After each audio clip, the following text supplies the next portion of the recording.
Next question.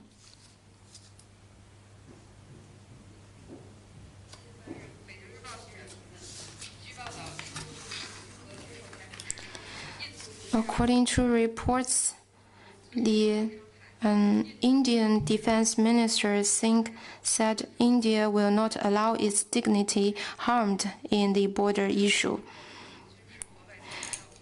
China and India are now in consultations. Do you have any comment on this?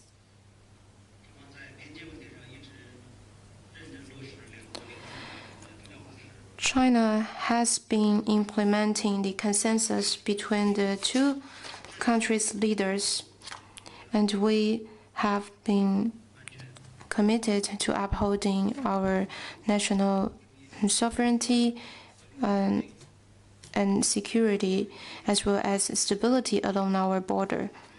Now, the overall situation in our border areas is stable and controllable. We have unimpeded communication channels, and we hope and we believe through dialogue and consultations we can properly resolve the relevant issue. Next question.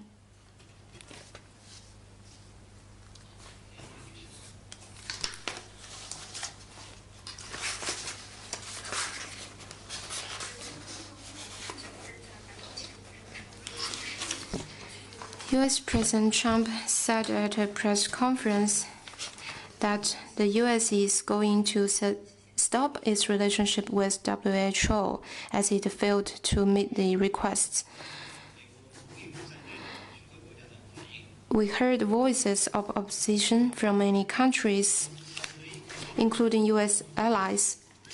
The international community universally disagrees with the U.S. selfish, irresponsible behavior that undermines international cooperation in fighting COVID-19. In fact, over the past years, the U.S. has been a habitual quitter who has pulled out from UNESCO, UN Human Rights Council, the Paris Agreement, the JCPOA, the INF Treaty, the Treaty on Open Skies, etc. Its latest withdrawal again reveals its pursuit of unilateralism and power politics.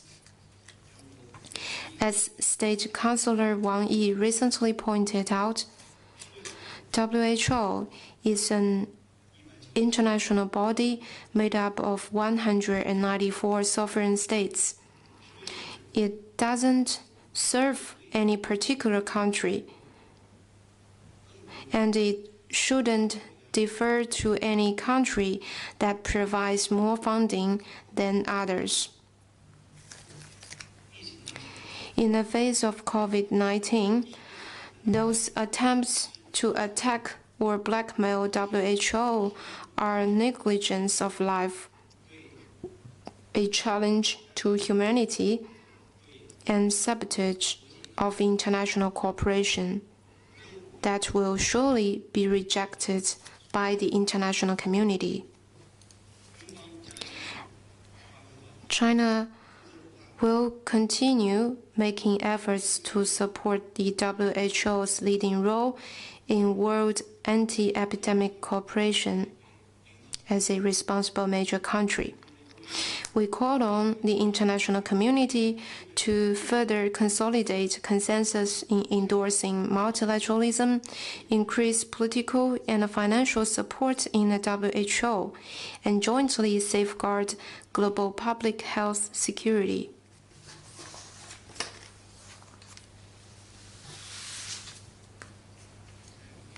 Next question.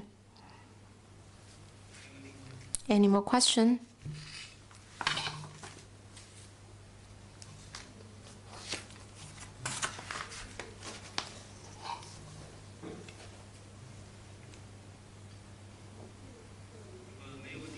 If there's no more question,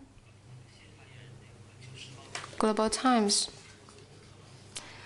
President Trump said on May 29th that the U.S. government is using Chinese students to access sensitive technology. From June, the J visa holders or Chinese students associated with Chinese military will be denied entry. Do you have any comment?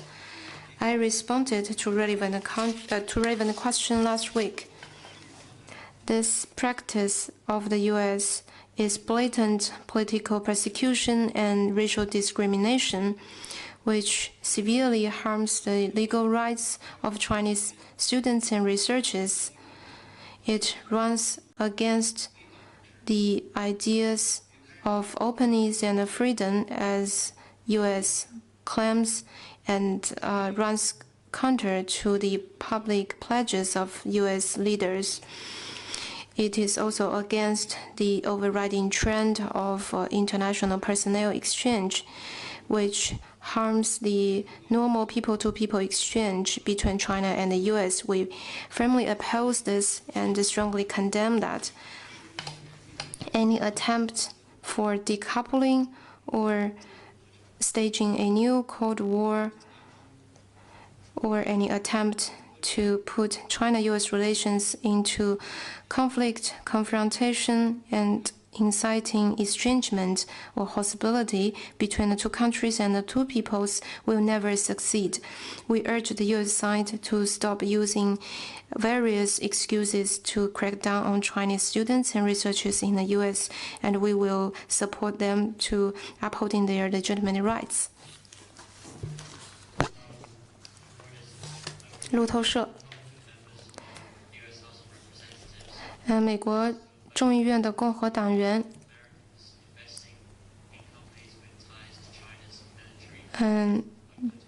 本周，想要发起一项中国与中国军方有关的调查，你对此有何评论？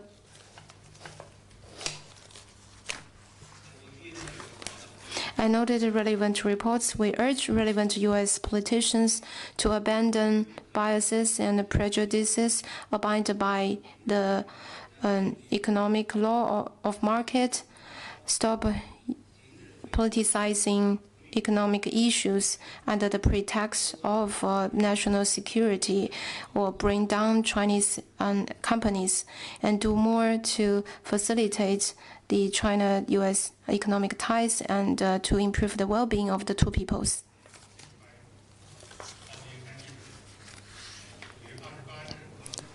On May 28th, Russian President Putin invited President Xi to Moscow for the 75th anniversary parade. Can you confirm that?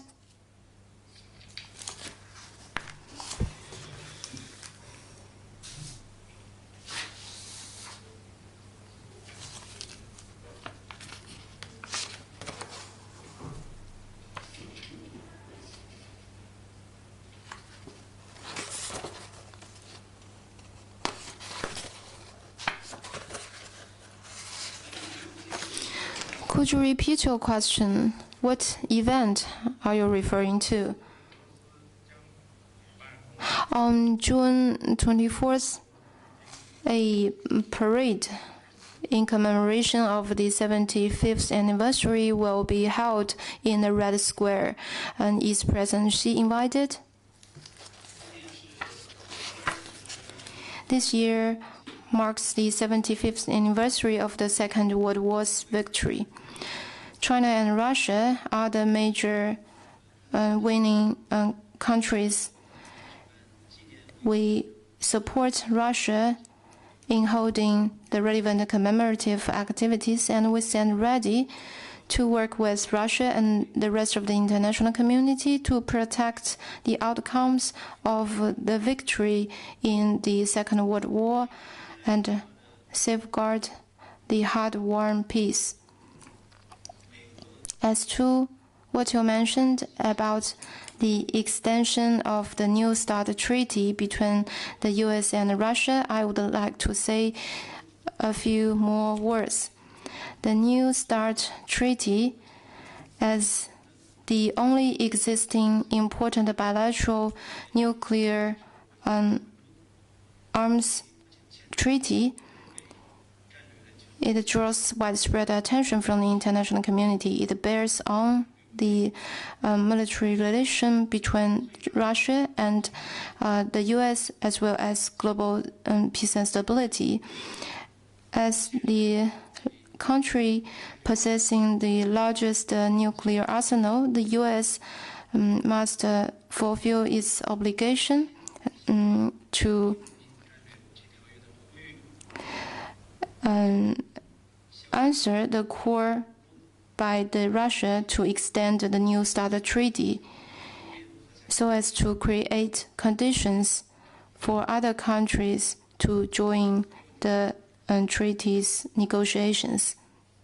Any other question?